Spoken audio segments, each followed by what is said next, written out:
নতুন ভাবে সাজাইতে হবে।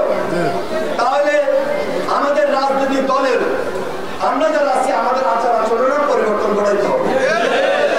আগের মতো রাজনীতি চলবে না, নতুন নিয়মে নতুন কৌশলে রাজনীতি চালাইতে হবে।